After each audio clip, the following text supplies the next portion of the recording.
Welcome back once again, ladies and gentlemen, boys and girls, children of all ages, to Dynamo's Dozen, the podcast that we bring you each and every single week, where I talk about whatever may be on my mind, from pro wrestling, sports, entertainment, music, movies, muesli, fresh socks and jocks, and everything in between. Never forgetting the talc. I am your host, Ian the Dynamo Kelly. As you can see, my co-host this week, Niall Hogan, is not here, but we do have a very special guest, a returning guest, a very good friend of mine for many, many a year. Too many years for us to actually say, because we'll start feeling pretty old. It is the one and only, the great Keego. Welcome back, my brother. Hello, it is good to see you. Just to let you know, I'm not making a hostage video. I know it looks a bit like it, but I think everything's okay. If I start blinking, send the police around. We're all good. Yeah, because some of those videos kind of occurred during lockdown, didn't they? Like all these guys were coming out calling out Hollywood and QAnon and all the dark side of Hollywood. And it was like you were wondering, shit, is Tom Hanks there with a gun to your head? have you said anything bad about Steven Spielberg recently? He said it. I didn't say it. He said it. Forrest Gump in the corner here. It's all good, yeah. That's all right. As long as he's got the bum leg, you're all good. That's it. Welcome back to the show, Keego. It's actually been a minute, and since the last time we've spoken, you've actually taken a bit of another trajectory. Now, we will talk pro wrestling, because we know that, just like the intro says, we talk about whatever may be on our minds, and you always have a lot on your mind. But let's get to where you are now, because you are in the world of comedy at the moment. And to be fair, you're doing pretty fucking well at it, if I might add, my friend. Yeah, it's a weird one, because I think we all, as Irish people, we grow up, everyone is funny. Everyone can tell a story. And comedy's been in our lives forever. And so it's something I always wanted to try. And so just before lockdown, I just started doing gigs to get out of the house. You know, I'd stopped wrestling 100 years ago, and I'd been doing the Muay Thai, and then I just kind of thought, right, let's go for it. And just before COVID, everything was thriving. There was gigs all over the place, and it was going really well. And then I naively, stubbornly never gave up. So worked all the way through COVID, and now we're rocking and rolling. We've had a few festivals over the summer. A few more going into the end of the year, and yeah, it's going great. Like, if whoever's watching and yourself, anytime you see any comedian, go see them, because it's you're never gonna have a bad time, because it's a savage lineup. You're gonna have a bit of everything, like a good wrestling show. You're gonna have a bit of everything, and you're gonna find your next favorite comedian on your next night out. It's cheaper than a gig, and the pints are better. There's no plastic glasses. It's actually a really good segue you made there, because that was actually going to be my next question. Because we've had a lot of friends within the wrestling world, in the Irish wrestling world anyway, and I suppose even over in the UK as well, that have, when they know, because everyone's got a bump card, it's fun and it's great, and the two of us are in retirement now, but you do need to fulfill that kind of little entertainment bug somehow. And for me, it was always music, which we'll get on to later. But for you and guys like, shout out to Justin Shape, Pizza Pharaoh, whatever he wants to call himself these days. Adam Burke, the great Adam Abs, the great Ross Brown, of course. Ross Brown, yeah. Shout out to Ross. Shout out to all the guys. It seems to be, for some characters like yourselves, it's like, I know you guys, so it's like, for me, it makes, they got into comedy. It makes 100% sense to me. You know what I mean? But for other people who would just come and see you at a wrestling show, they may not know that. I suppose the link is pretty fucking close, isn't it, with pro wrestling and comedy in a lot of ways? It is, yeah, because I think there's 3 or 4 guys I've met who did some training, not necessarily were on shows, but they did some training, whatever gym it was, Fight Factory or Main Stage or whatever. They did a bit of work, and they kind of, it wasn't for them, but they took a lot of the performance aspects that we would have all learned and just transferred it. You know what I mean? It's I think the immediate reaction you get when it's going well or badly, whichever, is exactly the same, and it's a rush you don't get doing anything else. Like, yourself, when you're in a band, you're the singer, you're depending on other things going right for you to do your job. Sure. When you're in there wrestling with one person, there's 2 of you. there's a give and take there. When you're a comedian, you're up there, whether it's 5, 10, 15, 20, 30 minutes, it's just you and a group of people. And whether it's 10 people or 1,000 people, you're kind of going like, you've got to build that relationship. You've got to make them care. You've got to make them want to hang around. It's exactly the same as a wrestling match. You know what I mean? You're rarely in your underwear covered in baby oil, but it's aside from that, it's very similar. Depending on what the demands of the crowd are, I would imagine. When the mortgage bill comes in, I'm not against doing a custom if anyone's watching. So yeah. Keego doesn't have an OnlyFans yet, but if he does, we will shoot you the link. yeah. Jesus Christ, OnlyFans. It does make sense though, because and I actually salute you for that, because even though I was in the wrestling world as well and get up on stage and no problem with doing that, it is like it does feel to me, and you're right, you said it at the very start, we're all funny as Irish people. We can sit around the pub, we can sit around a room, and we can kind of make people laugh. It doesn't, even if you don't mean to, it's just, it comes natural. But to be able to channel what you guys do as comedians, I really, really do salute you on that, because even though I've made people laugh at a pub, but to be up there for that, someone says 10, 15 minutes, you've got to, for me in a wrestling match, I could just go on the fly and no problem, let's do it. But it seems really intimidating to me to, if someone said, right, Dynamo, we're going to give you an open mic there for 10 minutes, go up and fucking make people laugh. Because I'd say it's really, really easy to get in your own head, is it? Yeah, it's exactly the same as when you're new at anything. You're kind of overthinking it, and then eventually you get good at it, and you can just, it's all in here somewhere. It's all going to come out eventually. It's a matter of structuring. It's exactly the same as a gig or whatever. Yeah. You structure it the right way. So, and it depends the story you're telling. Like, when you were in the ring, you knew what your character was and what your motivation was. So you find that as a comedian, and you kind of go, right, this is what I'm selling. This is how I'm going to lay it out. This is how I'm going to introduce myself. And then hopefully the audience either are interested and engaged, or you've got to work a little bit harder to get them more engaged. So it's exactly the same. It's like, for example, for me, I don't talk about politics. I don't talk about religion because I'm just not good enough to go on that roller coaster. You know what I mean? Bring people to the edge.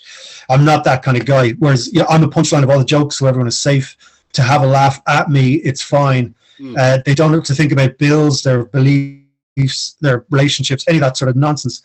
They can just laugh at me for half an hour, and then they can go back to their normal lives, and that's kind of, that's kind of what I'm trying to do. And I figured that out pretty quickly. So, there's no discovery of what am I trying to do. I already knew that going in. I was an old man when I started, you know what I mean? So, the life experience was there already.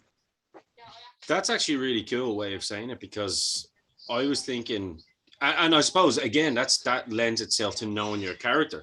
What kind of comedian do I want to be? Do I want to be a Frankie Boyle who really doesn't give a shit and just calls it out the way he sees it? Do you want to be a Billy Connolly that tells those kind of stories that all, bring you on a bit of a journey? I went to, just a little segue, I went to see Dylan Moran on Saturday, who was probably my favorite comedian on the planet, to be honest with you, along with Billy Connolly, of course. Billy Connolly for me is the GOAT. That's just my own personal opinion. 100%, yeah. But Dylan Moran, he has a way of like really kind of bringing politics into it without actually knowing that he's brought politics into it. You know what I mean? Yeah. So subtle. For anyone, I'd recommend that's watching. I know it's worldwide. We have a lot of fans in different places, and he's back on tour now. I would recommend wherever you are in the world, if you see a Dylan Moran gig, go and check it out. The latest tour is absolutely phenomenal. But I suppose for you, knowing you've always had that kind of a dry humor, and you had those kind of and don't take offense by this, but you always had like really good dad jokes in your locker, if that makes sense. Yeah.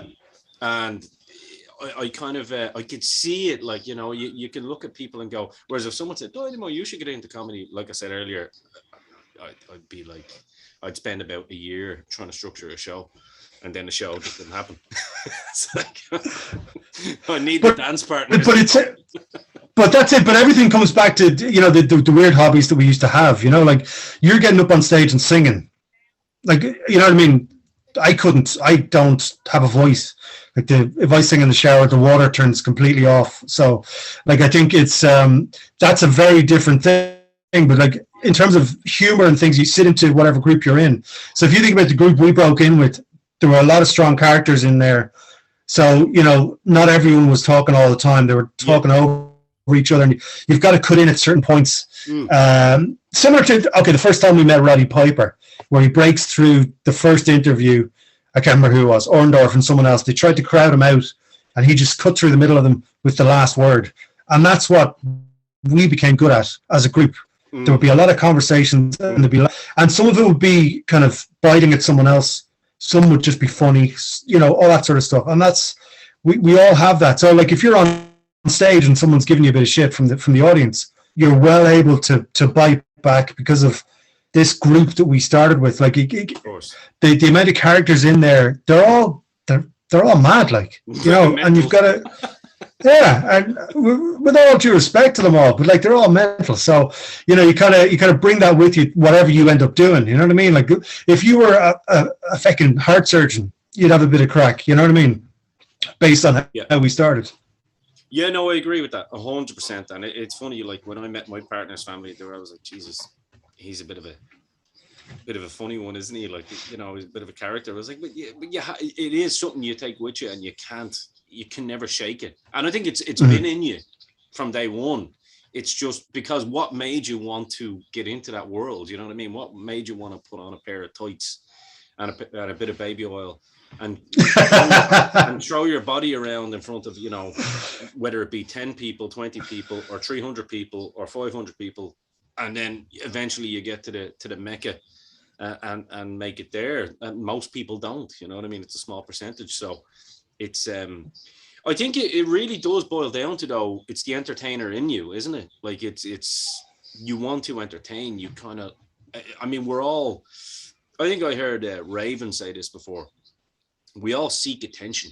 You know what I mean? Some of us more than others. And I think people that get into the world of pro wrestling or acting, you know, we do want attention, whether it mean that's not necessarily a bad thing. Sometimes there's a bit of a stigma on that we crave attention because, you know, we're so egotistical or narcissistic. It's not necessarily the case. We crave attention because we want our voices to be heard in some way, shape, or form.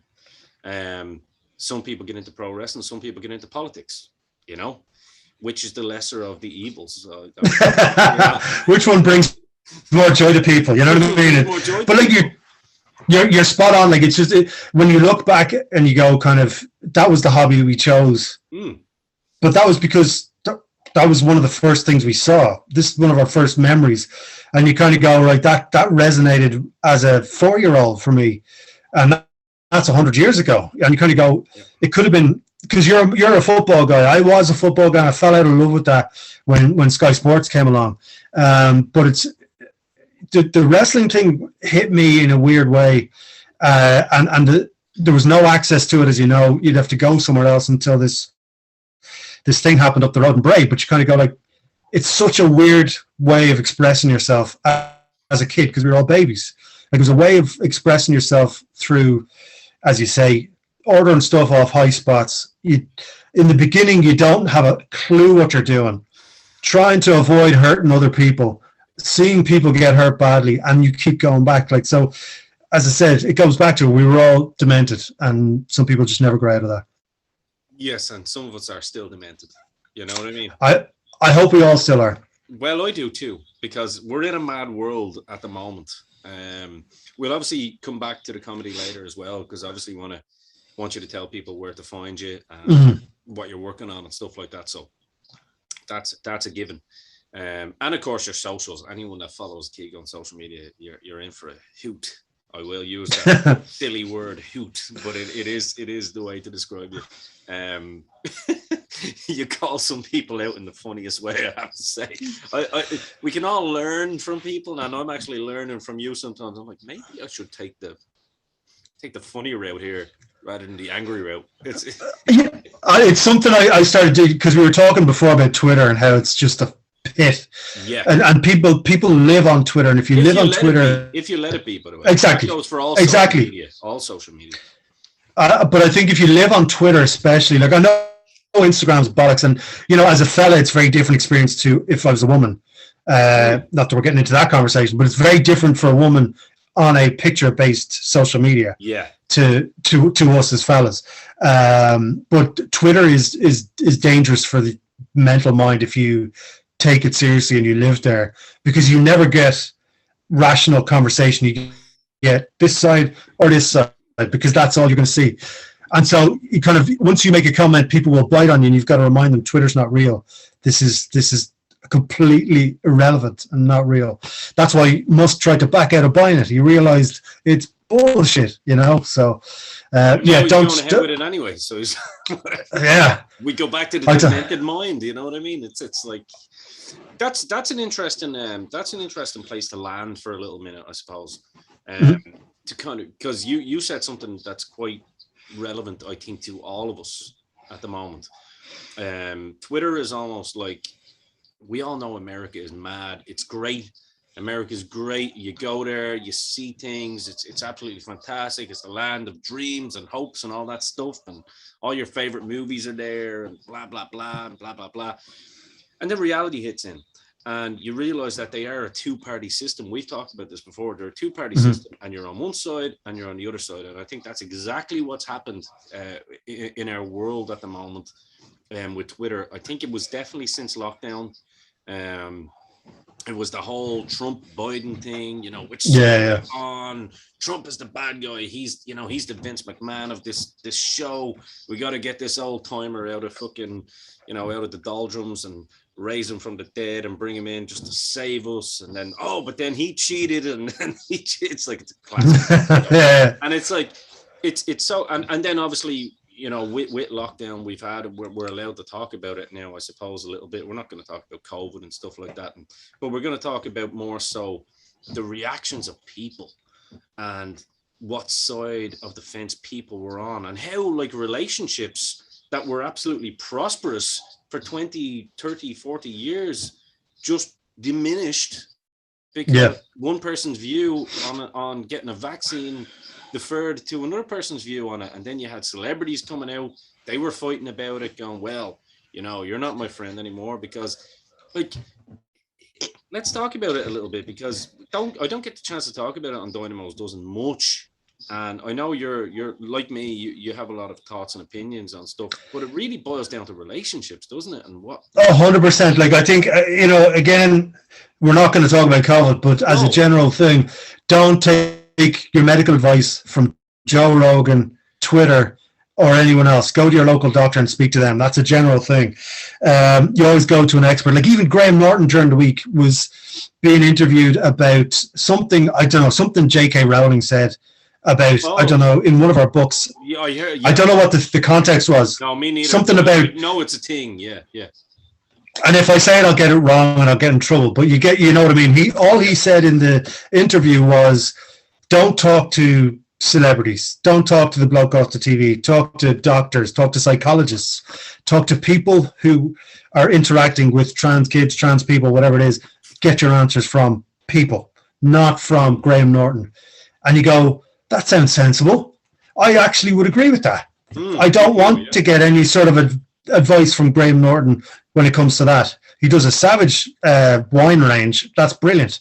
But that's as far as I want to go with him in terms of interactions and his show on a Friday. But you kind of go, we're leaning on Graham Norton, Kim Kardashian, all these people for medical advice, for legal advice, all this sort of stuff. And you kind of go, I've been hitting the head too many times for this. I don't want to go to Kim Kardashian for legal advice.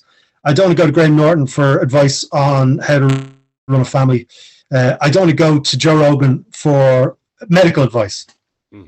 We shouldn't. But if I say something mental on Twitter, like I hear that if you inject, I'm having tea here, if you inject tea into your taint, you're immune to COVID. People will retweet that. I'll end up on News Talk tomorrow and I'll be famous. So that's part of it too. People are kind of going, if I say something mad. There's a guy who's a comedian or was doing this thing in town where he got a homeless guy to do push-ups. And for every push-up he did, he gave him a quid. Only for the clicks. That's all he did. It was a dickhead move. Yeah, he knew what he was doing. I shared that on Twitter. I wasn't happy with that at all either. And hopefully he learns from that, because it's, it is a learning experience at the end of the day. That doesn't. I don't know that person. I know who you're talking about. Or whatever his name is. I can mention a name because people have talked about it. He's getting called out about it and blah blah blah. And it's like, right, well, can we pull the guy aside and say, look, you realize that you made a fucking dick move here, and actually maybe, I don't know, with the millions of followers that you have, or X amount of followers that you have, maybe kind of go, shit, that is wrong, and it's not cool to have a bunch of school children standing around while I'm making this guy do that, because we don't know that guy's journey, what brought him there. It may not have been alcohol. It may have been circumstances where he couldn't afford his fucking mortgage anymore, because that's a problem we have. And I agree with you, because we're on opposite sides of the fences.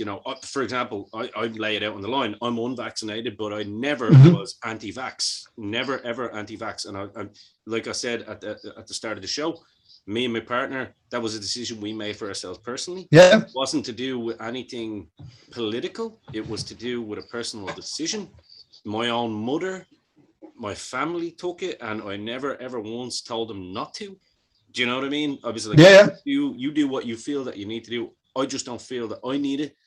Perfect. I'll ride the storm and I'll wait to see what happens.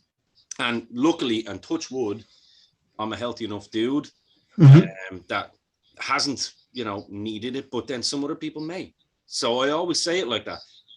I know you 100% agree what you're saying. I'm a Joe Rogan guy. Do you know what I mean? But at the same time, me too. Yeah. But I would turn around and say, well, look, if you're literally going by what works for Joe Rogan, it's not going to work for you, because Joe Rogan looks in better shape than you fat motherfucker. It's being used as a get out of jail free card, and like all vaccinations, all that sort of stuff. Your body, your business. You know what I mean? That's men, women, everybody. Your body, your business. 100%. You know what I mean? And it's especially with the women who've only really owned their body for the last little while here in Ireland. It's none of my business. Yes. What people do with their body. And there's no way, I think if I was to, or you or anyone was to kind of preach one side or the other, neither of us are doctors. No. Neither of us. It's a matter of making a decision for yourself based on how you decide to make that decision. 100%. But I think when people like there are people who are picking a side just for the clicks, just for 15 minutes. Yep. And that is the dangerous aspect of Twitter. Like you see there's sports journalists as well who do it quite a lot. They just they see something and they pick the most extreme view, one side or the other, and they're all over the place for 2 weeks. Their Twitter follows increase and they can charge more for sponsorships. Like, it's just lazy and tiring. It's 100%. I mean, if you want to look at yourself, and I mean, I think it's so funny when you talk to people and they go, well, I'm a liberal, I'm a socialist, and I'm this side of the left. And then you've got the other side of it, like, well, I'm a Christian and I'm on the right and I'm blah, blah, blah. And then you've got people then that are like, Jesus, I never really thought about it, but I suppose if I really think about it, I'd be more central left or central right or whatever. Yeah. And I found myself even asking myself that question during COVID. God damn it, I went down rabbit holes. I mean, Jesus, everybody in Hollywood was a bad person, for me at one point. You know what I mean? But it comes down to your moral compass. Shout out to my good friend Joe, mutual friend Joe Doignan, the Beef. Yep. We had many conversations, and it was kind of like, it comes down to your moral compass. What feels right to you? You cannot go by news stories and by YouTube videos and by Twitter. You really got to look back, take a look, step back and go, right, well, what works for me? I mean, we're in the, and I think Ireland as well, we can only speak for Irish people at the moment because that's where we live, that's where we pay our taxes. People don't know what side of the fence they're on at the moment. What do they believe in? What government do they want here? What is going to work for them? How am I going to get a house? Jesus, I'm 30 years of age. I'm on 80 grand a year and I can't afford a house that I want, or I'm on 30 grand a year. I can't afford it. Yeah. It's just so many questions that people need to ask. And I can understand it's frightening for people because they don't really know what end of the scale that they're on. Which side of the totem pole are you on? do I want to be this guy? Do I want to be that guy? Do I want to be this girl, that girl? Hey, do I want to be a girl? Do I want to be a guy? Yeah. it's 2022 is mad, but I think if we get back to basic conversation and learning from each other, because let's be real, you know, you're always going to have doctors with different opinions on certain things, which again we saw during lockdown. You're always going to have different experts on whatever, different psychologists with different opinions, different everything. You know, everything is different. You're always going to get varying opinions. And I think, without putting words in your mouth, and I'll give you the floor here now, I think that's essentially what you're saying. Find out what works for you. And as long as you don't hurt people or have kind of extreme views on the world, and you know what I mean by that, yeah, without getting into it, you know, don't be a dickhead. Don't be saluting bad people. Yeah, no, that's it. It's 100%. Like it's the intent of everything, whether it's a joke or whether it's a statement. You know what I mean? If you're, as long as you're not trying to hurt someone, you know what I mean? Like, you know, going back to the not important thing of the homeless guy doing the press ups. I don't think he was trying to hurt him. I don't think your man was thinking. I don't think he actually thought it through. Didn't think about it exactly. Yeah, like I don't think it was malicious, and I think okay, he said sorry. We need to then let it go. You know, it happened with the women's football team the other week, 100%. And they came out and they ate shit for it because Sky is their sponsor, their TV partner. They knew they had to stand there and eat shit, and she stood there far better than any of us would have done and ate it, and then just walked away. But once you realize what's happened, whatever side of the fence you sit on, you understand what it does, and you say, I either stand by it or I apologize. Then it's over. It's got to be over. We've got to let go. And I think we'll hang on to stuff for too long, and it doesn't help. It's all about keeping between the ears clear. Like that's why for me training Thai boxing is perfect for that. I'm not Bruce Lee. I'm not trying to do any of that, but it's to keep this as clear as possible when I hit that front door, because there's a family in here that I've got to take care of, and I've got to try and be in a good mood. And I'm a grumpy old Irish man. And there's generations of grumpiness in here that you got to keep under control. And you kind of go, Twitter damages me if I take it seriously. So I love calling people lemons because it doesn't actually mean anything. But you can see people get wound up by it, and you kind of go, yeah, that's them off my Twitter timeline. But I just think, like you're saying, let's talk to each other. We're going to disagree. We're going to agree. Doesn't matter really. We've got bills to pay. We've got all that sort of shit to do. And I think the biggest worry right now, like you're saying, is it's not necessarily about kind of how am I going to look on Instagram. It's how am I going to pay the light, the heat, the rent, the mortgage. Like we got a letter in the house the other day where they're increasing the interest rate. If we didn't get this house, we'd be living in feckin' Inishmore. You know, that's how close we were to having to leave where we live. And we're very lucky. But as long as political parties are saying, you know, if you make this amount of money, you're rich. So the figure that's been thrown around is 70 grand. And to a lot of people, that may as well be 70 million. But when you've got a $2,000 mortgage and you've got childcare, you've got, you know, all the bills, it does chip away very fast. And I think we've got to stop allowing ourselves to be divided here. This sounds like a political rally. We've got to stop allowing ourselves to be divided, because if we all get together, if we're all together and we understand each other, not necessarily agree, but understand each other, then we run the country. Yeah. They don't run the country. And that's the problem right now. We're being fucked. Yeah, 100%. 100%. And I mean, we'll leave the politics and all that there. I wanted to touch on it because it is, you know, it's something that's not often spoke about, but is what often is on people's minds, you know what I mean? Because every single day people are thinking about this shit. Usually I do the show for an escape, but sometimes you do need to have a little conversation with someone that you respect and you respect their views and stuff like that. And someone that doesn't always, because I know me and you don't always have the same views on politics and stuff like that. Yeah. And that's fine. But guess what? You're looking at two adults here having a conversation about it. You know what I mean? With no animosity. And I think that's a great thing. And the more people that can do that, the fucking world will be a better place, in my opinion. you know. Right. So is this the point where we're going to say we're running for election next year, next September? Yeah. Okay. We don't have a party name yet. If you do have any party name ideas, just in the comment section. You know, and don't throw any funny ones my way, calling me right wing Kelly or anything like that, because I'm not right wing Kelly. Fuck off. That's, listen, you know, I found Trump very, very entertaining for a minute, and that's why people, the stigma is there, and it's you can't beat him for entertainment. But the problem, like, I can only imagine what it was like having him as a president. But you can't beat him for entertainment. 100%. He's your drunk granddad at Christmas when he starts getting a bit all racist, you know, because that's what it was like back in the day. That's what Donald Trump is. And you kind of go, look, we had a bit of crack with granddad giving him the brandy, but I wouldn't fancy him running the world, you know. That's brilliant. That's a great analogy, actually. Let's talk a little bit of pro wrestling. We'll finish with a bit of music and go back to the comedy. Pro wrestling, we're in a state at the moment of pro wrestling where it should be all positivity, but as we know, with pro wrestling fans, they're a little bit weird. Thank you for watching. Thank you for subscribing. Thank you for subscribing, you basement dwellers. But I love you for it. I love you for it. I'm not doing this from my basement, guys. I'm doing this from the top of my house. So there you go. The East Tower. That's where Dynamo's coming from. The East Tower. Jesus, yeah. I don't own it though. It's on lease. We're renting to buy. The pink dungeon. That's it. The pink dungeon. Yeah.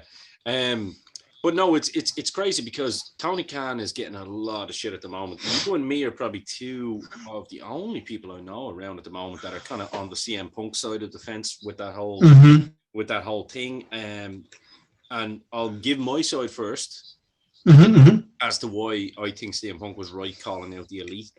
And then, you know, you can agree or disagree. I think this was always going to happen. A man going in there with the best of intentions to go, let's make this a better place, and then realizing this is actually a very, very similar process to what happened before, where it's been run by some douchebags, let's be real, that actually don't have a clue how to wrestle. They know how to perform. I'm going to be honest with you. I mean, I think Kenny Omega is the one that probably could do whatever he wanted. You know, he's a talented man. I think those other two, you know, the Hardy Bucks, as I call them, I think they're just absolute jabronis. And you know, the world would be a better place without them on our television. Not you know, and I'm only attacking the You paused there. You did pause there. You said the world would be a better place without them on our television. Because I don't want anybody to go and mock people here, you know what I'm saying? You know, but I mean, who you are as people, we know this. Sometimes the character engrosses you and you become that character, especially in a working environment. You become probably something that you're not when you're at home, as you said, with the kids and the family, and you know, so you're probably a likable guy down at the pub, but in the work environment, you're a dickhead. You know, that can happen. It fucking happens, most of us. You know what I mean? Hold my hands up many, many times. I'm sure it's happened to the best of us. But I think Punk has called this out, and because he's a similar type of character to ourselves, he will just call out bullshit when it's presented to them. Now he's kind of he's the fall guy, and to the indie darlings, it's kind of like, yeah. He messed with our Elite, you know what I mean? And it's like, no, he actually called us out. I mean, I don't know how Hangman Page hasn't been given some education here, because I've been the biggest Hangman Page fan since he's come onto the scene, thinking that guy is money if morphed correctly. You know what I mean? He's got a look. He's definitely got all the God-given fucking ability that you could want to be a great professional wrestler. But then he comes out with statements like, well, I don't take advice. And then you're like, this is exactly what Jim Cornette has been talking about and what Kenny Omega and the boys have been saying for years. And this is exactly why Cody fucking Rhodes, a guy who literally farts better wrestling matches than all of them combined, left. So what say you, Keego? Am I wrong? Um, See, it's an interesting one because I think there is an age issue. I think I don't know. I don't know what age Punk is, but there's quite a difference Don't between be ageist. him and He's the only young. 42. Come on. Oh, he's a young fella, but like there's a lot of miles in there. There's a lot of miles in that body, and Yeah. I think part of the problem is it's when private stuff gets put out in public. It would be the same if you're at work or anyone watching this is at work, and a rumor starts about you, and it goes all the way around the office, all the way around the shop, all the way around McDonald's, wherever you're working, and you decide to take the high road and go, I'm not going to comment on it because it's bullshit. I was always taught don't put gasoline on a rumor. I'm not going to do it. And then it gets to the point where in a staff meeting, someone stands up and says you did this. That's what happened. Like the man gets up on a live mic, Hangman page, and says, "Now again, just I'm very casual in wrestling now. I don't know the complete ins and outs of it, but he gets up on a live mic. I need to know about it just for this particular show, but I mean, it doesn't rule my world, you know." Yeah, and obviously, if I'm missing something that sets me right, then set me right. But it's once it's said in front of people on a live mic, it changes everything. It makes it beyond personal, and so you kind of have to react at that stage.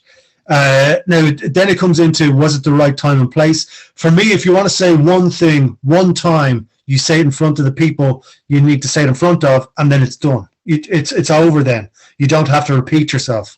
So, your man says it in a scrum after. Now, why do they do a scrum?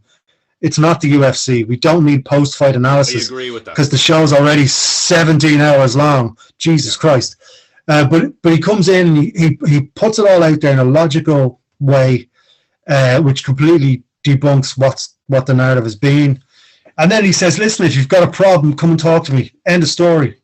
They went to talk to him, three of them.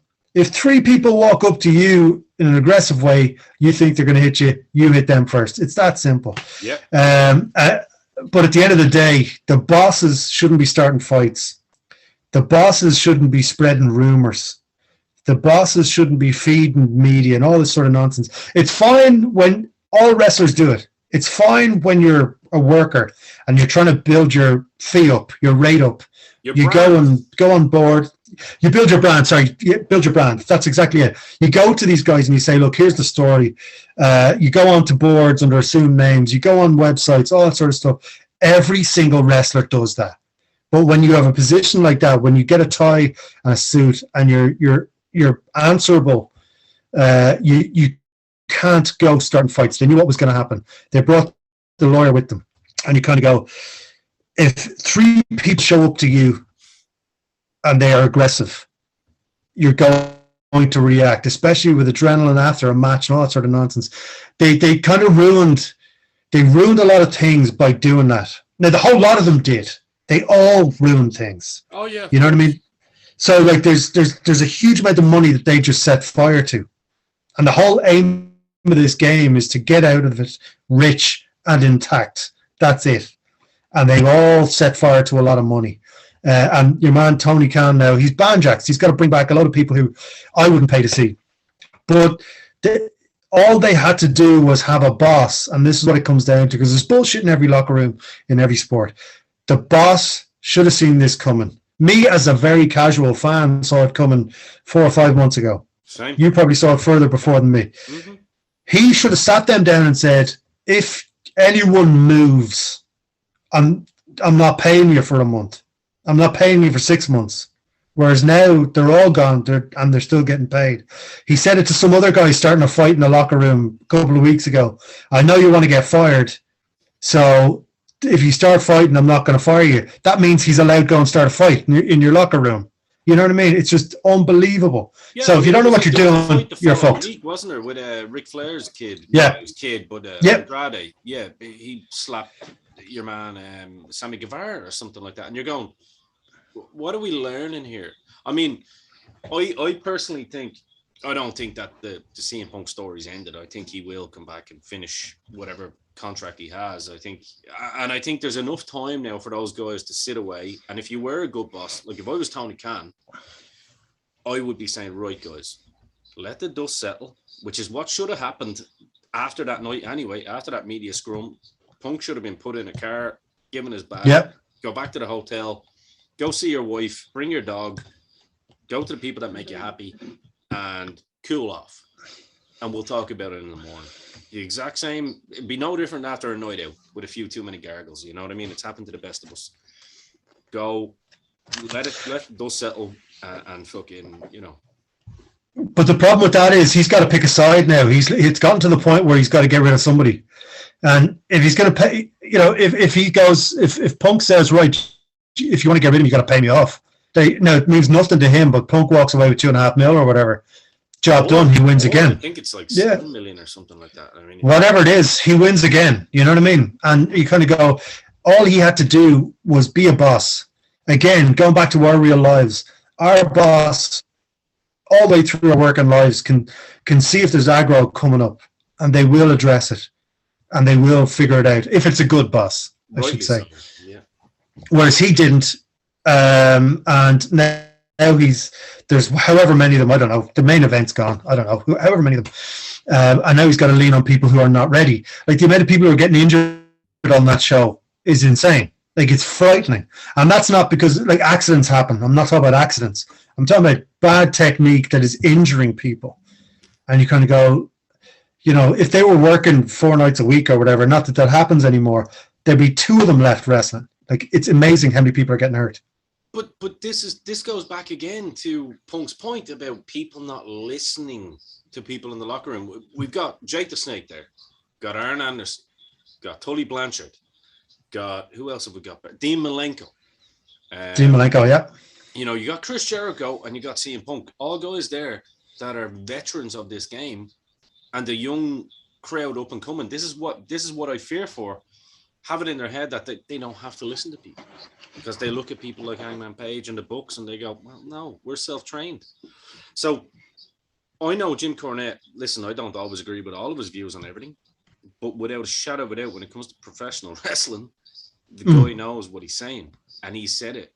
These guys from day one would not have fit in the WWE locker room because Vince would have had them in and said, right, get over a barrel. You're going to the woolshed here now. You know, it goes back similar to like Marty Jannetty and Shawn Michaels back in the day. The Rockers, they got fired, they come back, they learned, they went on the indies and said, shit, that's where we want to be. Boom, we come back.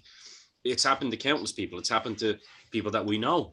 One very great Scotsman, you know what I mean, who came back, you know, reinvented himself and came back and went, yeah, this is what I want to do. This is where I want to be. I will take all of the education that you have to throw my way. And thank you, sir. You know, and I think that's essentially what it boils down to. Punk came in for the right reasons. I think Jericho is just a boss. He's that guy is. I think when you look at someone like that, especially at his age, 50, 51, where he is now, and he's still there trying to help people, trying to almost do, you know, HR on behalf of Tony. It shouldn't be like that. It should be like, right, Tony thought he could be, in my opinion, Tony thought he could be Eric Bischoff and Vince McMahon. You don't just become those sort of people, especially Vince. You're that way inclined or you're not. That's your personality. 100%. But it's a demented thing to think from the start. You know what I mean? Like, okay, I get it. There's a lot of money there and a lot of mistakes can be made and no one's really going to get hurt financially. But the entire game that he's entered, he's never managed anything. That's not his job. Like, it's not his job in Fulham. It's not his job in the whatever the American football team is. Yeah, he's not managing anything. He employs people to do it, yeah. You know what I mean? And if he wanted to do that and say, right, he's going to sit in the big chair, but there's going to be an organization below him of people who have done it before. Like, he has them. William Regal, Stephen Regal, Regal is there now. I don't know if they're picking his brain. Now, again, Regal's a weird one because I don't know William Regal's style. I'm going to get shot for this. Never sold a ticket. His comedy, his charisma, his interviews are brilliant, but he's never been in a main event as on a pay-per-view outside of England. Because so what is he going to teach? Whereas you got Arn Anderson, who has agented Undertaker matches, all that sort of stuff, and he's one of the top 5 best to ever do the job. He's not being talked to. Tully Blanchard, I don't know. He was in and then he was out for a long time. I don't know what he can offer. Jake's weird. I think he's happy for the paycheck. It's a slightly different thing. The reason I brought those up was just purely from in terms of if you're telling me that you don't take advice from people, you would take advice on your character work, wouldn't you? 100%. Like it'd be stupid not to. You'd be stupid not to, like, you know what I mean? And like, even if looking at his face in the locker room makes you go on YouTube and look at the WrestleMania 3 promo or whatever, you kind of go, okay, I'll learn from that. But I don't think they do that. And I think part of going to a reputable wrestling school is obviously you learn about it, and you learn about how it works. You learn about why things work, why things don't work. You learn about why the opening match is different to the main event. You learn about how stealing the show isn't a real thing. Stealing the show actually shits on everybody else. Everybody has a job to do. And, you know, people go, oh, you know, the bald fella from 1980 is talking shite here. But you would enjoy the show more if there was, you know, an opening match and a main event, and they were different. You got to warm up all the way through, and the main event had a culmination of a story, had whatever bells and whistles that you wanted to do, whether it's a cage or whatever, and you didn't see that on match 1. The problem is you flick on the show and you're knackered watching it by the time they get to 10 minutes of the first match. You just go, I'm bored of this. The next one's going to be the same. And that's exactly what it is. Car crashes, isn't it? Like it literally is like watching the Fast and Furious versus watching Goodfellas. You know what I mean? Yeah. Like there's a narrative. And the athleticism is amazing. They're really great athletes. Oh, and that's great. But if everyone's a giant, no one's a giant. If everyone's doing the same thing, there's nothing spectacular. And you kind of go, okay, that's where we are. And that's why I'm getting more and more casual as we get older. And like, you know, we would have been the hardest of the hardcore. We would have been the, you know, kind of, there's a group of day ones here in Ireland. And like, I will not sit through a pay-per-view. I will not sit through a 2-hour show, because obviously I don't have the time, I don't have the interest, and it's all the same. Like, you know, there are things that I like that I shouldn't like. I like Orange Cassidy, even though I shouldn't like him. And I thought the match he had with Pac last week, I sat and watched that start to finish. And I was like, now we're starting to add little wrinkles to his character. Yes. And you go, yes. I'm in now. I mean, I'm in now even further. I'll buy a T-shirt. But you kind of go like, that took too long to happen. That should have happened a year ago. It's the same with Darby Allin. For me, is perfect. I mean, he's a perfect example of a guy who was at the very start getting grilled by all the veterans, like this coffin drop thing. You're taking a back. Oh, fuck off! You're literally 100 pounds soaking wet, and you're taking a coffin drop off a top rope, and you're just taking a back bump for what? Then he got in with the likes of CM Punk and fucking Sting. And you notice he slowed down in his work a little bit. And then the stuff that he does means something. Now, he's still doing coffin drops and stuff like that, but they're a little safer. And you're kind of going, right. And you know, as you say, the day oneers, we know that guy's taking advice because it's in his work. He doesn't have to come on an interview and tell us that. It's in his work. You know what I mean? Those who know. The problem is, and I think what you were alluding to earlier with the elite and these, you know, these guys working for the boss, is that they have the media working for them. They have the Meltzers and people like that. And Meltzer, it's the perfect name because that's exactly what he is. He's a melt. Like, he doesn't actually fucking think before he types. And now he's kind of starting to go, oh, well, you know, what they did was wrong and blah, blah, blah. But that's because Punk has called you out on it. You know, and people are starting to question your work now. But before that, you didn't actually take the high road a little bit and go, do you know what? I think maybe I do need to reevaluate myself here. And these writers, these journalists, as they call themselves, they're not journalists. They're no more a journalist than I am. You know what I mean? They just happen to have a following because that is their life. Their life is pro wrestling, but from the basement. And that's exactly it. Guys who wouldn't even know what tape to put on their fucking wrists, let alone lace a pair of boots. So this is kind of where I get pissed off. You know what I mean? You're trying to make the company better. You're trying to make the industry better. Forget the fucking company. You're trying to make the industry better and go like, look at Triple H. Triple H is someone, for most of, my career as a Bret Hart guy, I was like, fuck that guy. Fuck that guy. Now I'm like, whoa, Triple H is great for business. Legitimately, no pun intended, great for business. But then at the same time, you look at Extreme Rules last week and you're like, oh, guys, who put this together? You know what I mean? Did we really need like shillelaghs in a match just because? Like, I mean, I don't know an Irish person that could even tell you what a shillelagh is, to be honest with you.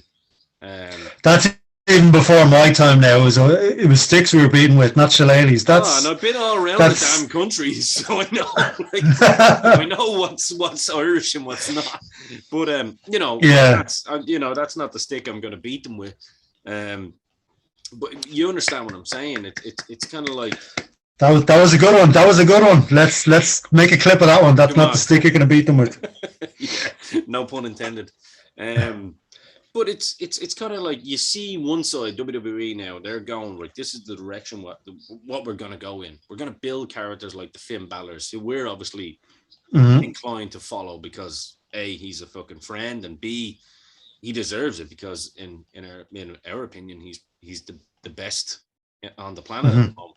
But you see, like, oh yeah, let's put Finn Balor and fucking the Judgment Day into a program with AJ Styles and the boys. Like, that's genius. That makes sense.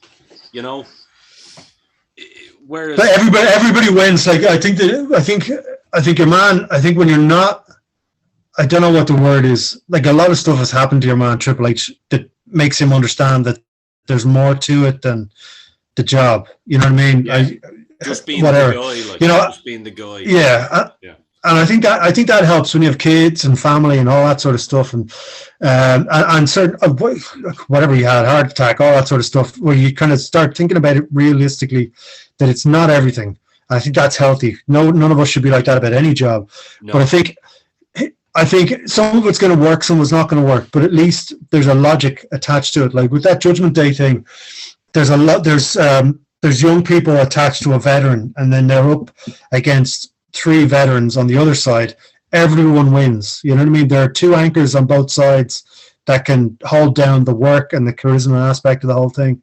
And then there's the 3 guys with Balor, 2 guys and a girl who are young, and they're going to progress so fast through that. And it's just smart storytelling. Now, and then you look at Pete Dunne over with Sheamus as well. Like, I watched Sheamus and Gunther. That was the first match I watched from WWE in 100 years.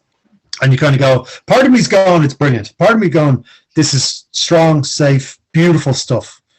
And then part of me's going, you're making each other's chest look like sliced ham.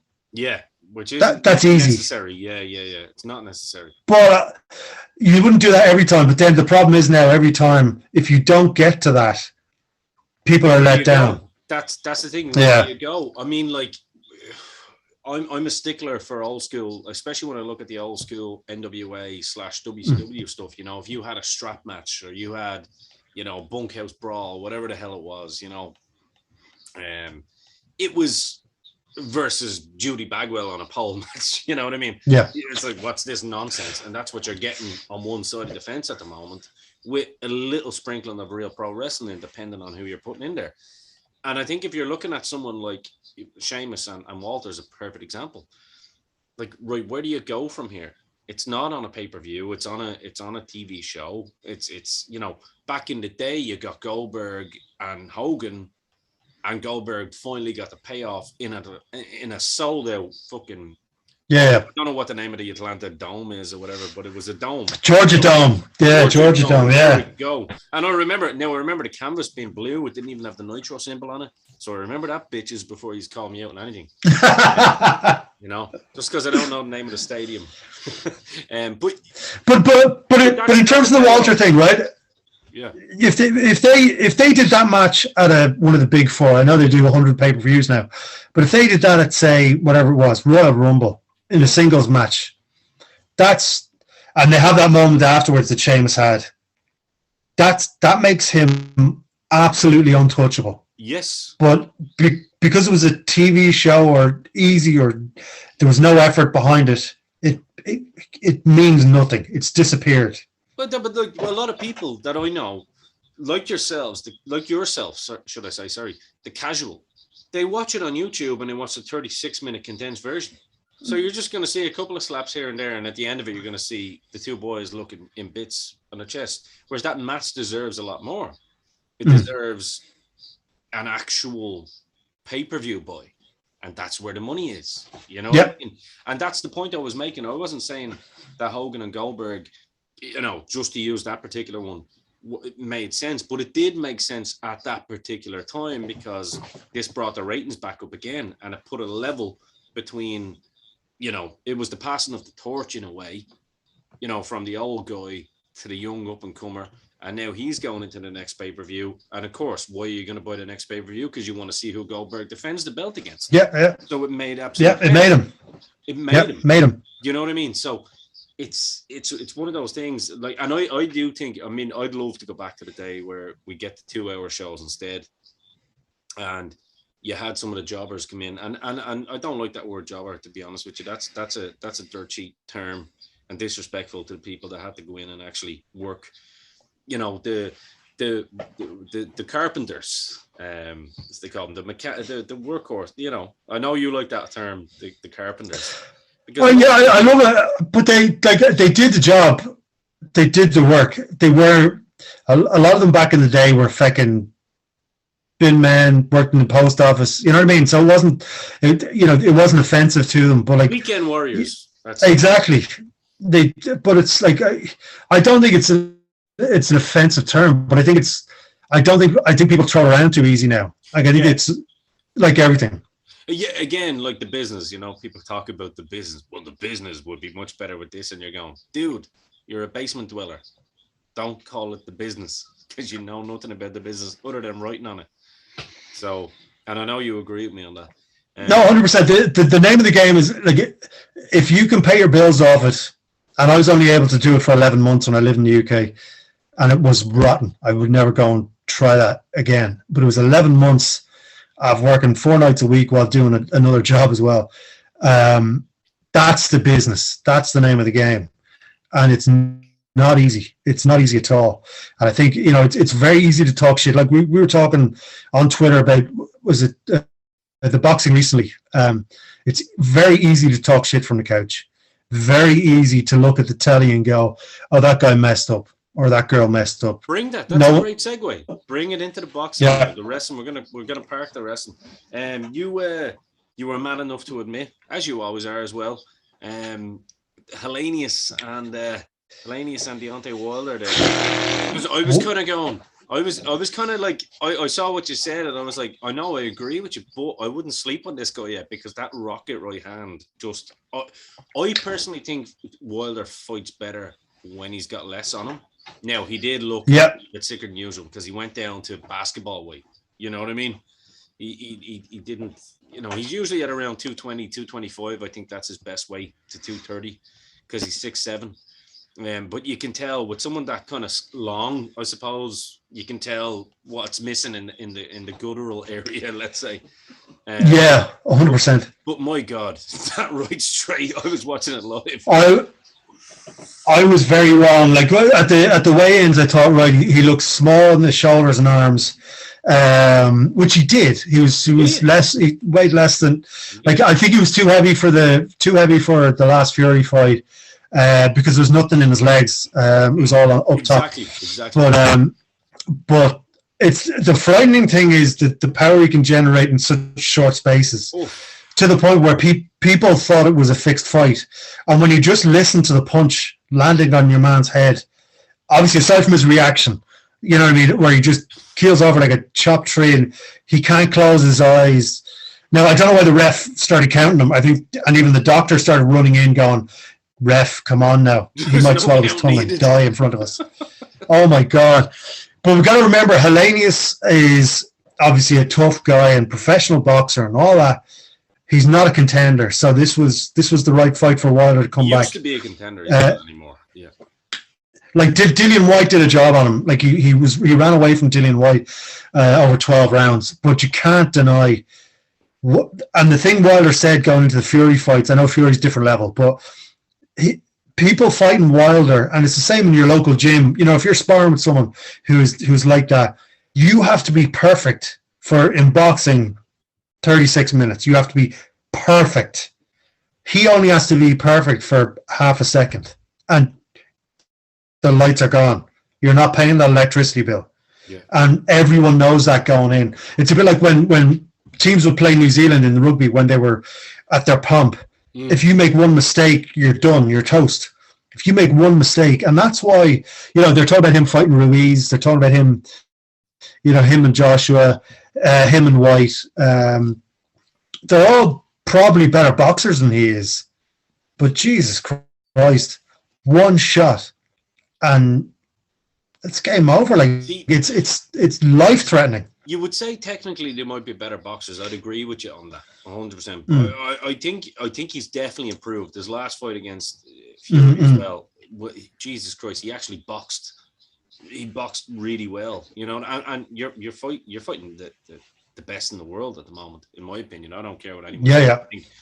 I think Fury is absolutely the best in the world.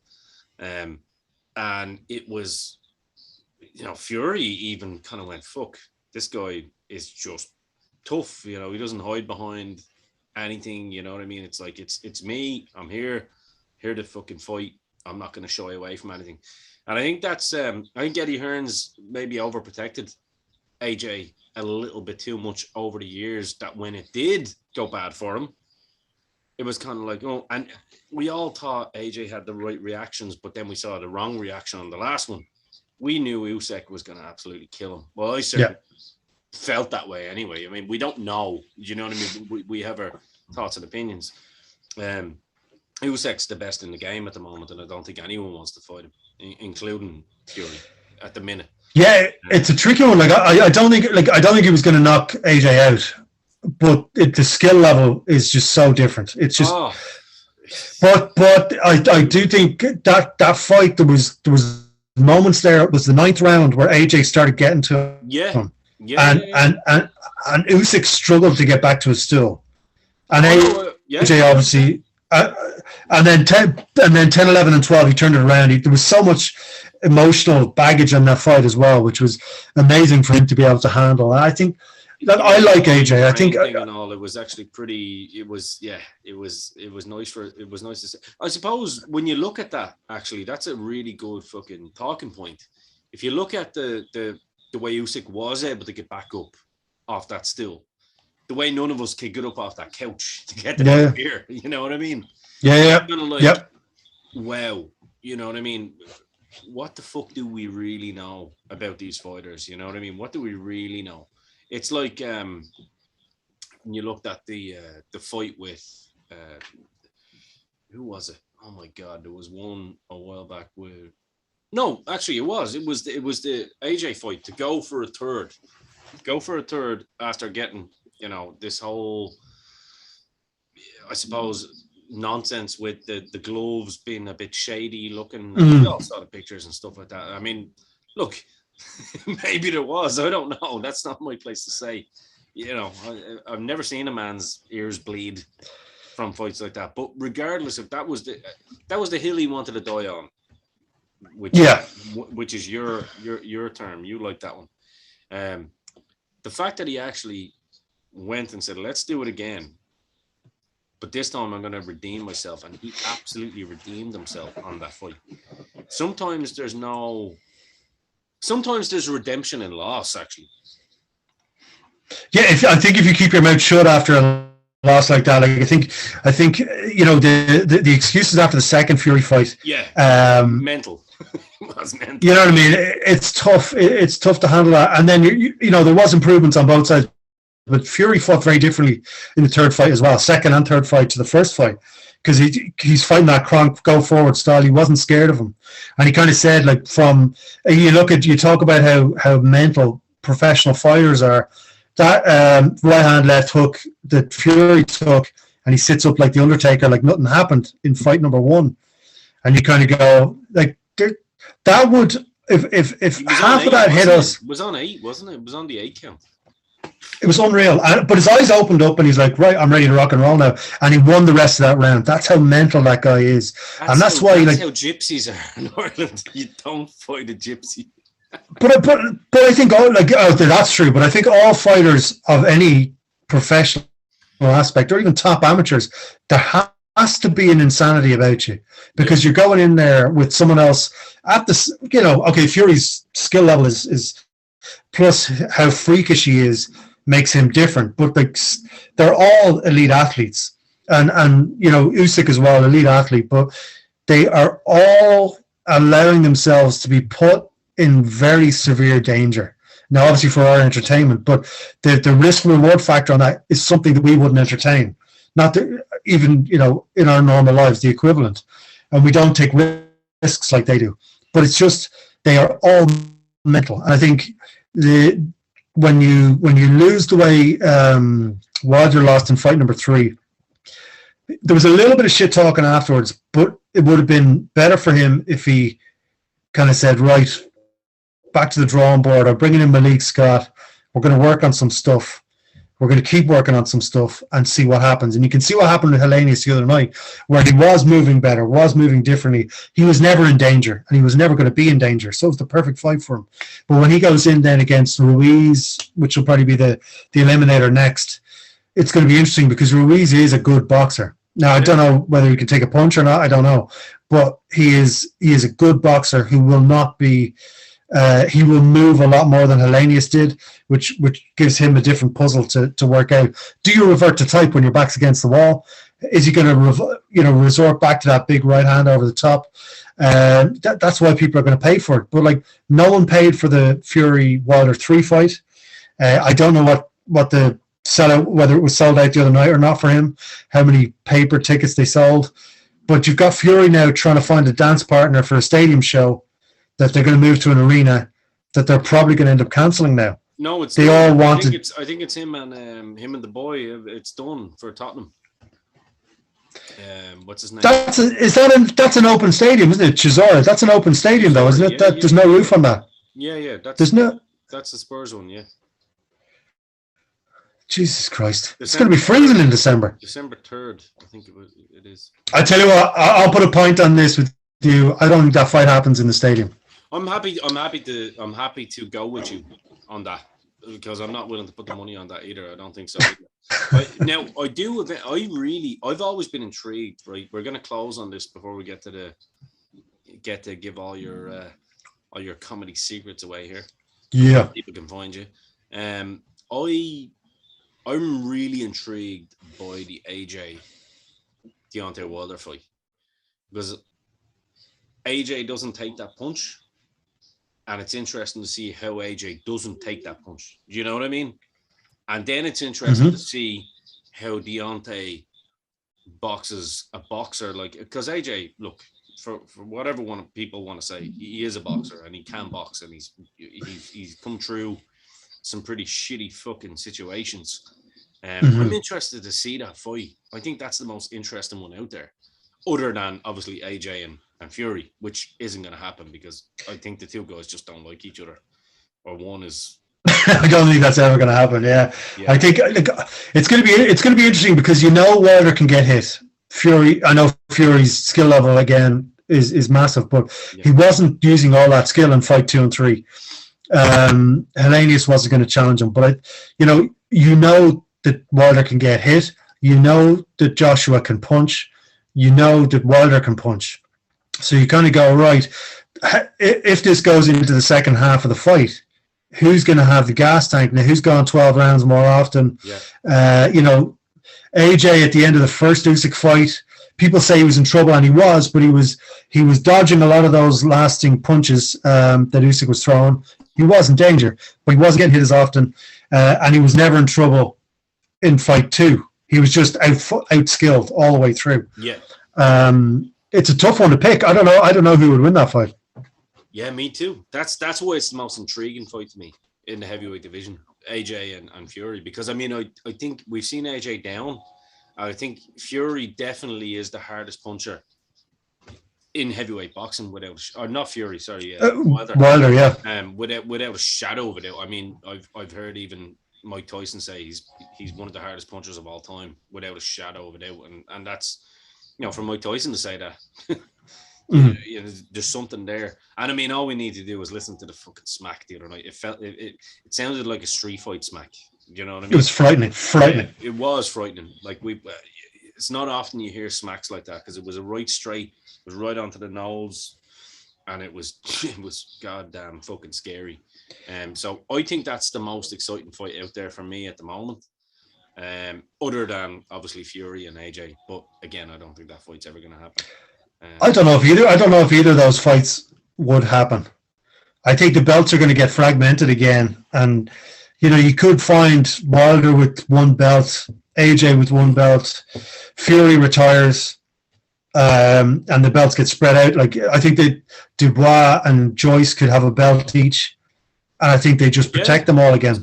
You know, well, I think so, because I think, to be fair, I think that the one thing I would say, I think Wilder was always the one that AJ and Hearn more so, because the fighter's not afraid. But I think Hearn's camp was always a bit unsure about the Wilder one, because it was like, this guy just has that one punch, and AJ can get hit, and if he gets hit and it's a devastating knockout, then, you know, what way does he come back from that? But now that he's lost, maybe that's not a fear anymore. You know what I mean? Yeah, it's not a concern anymore.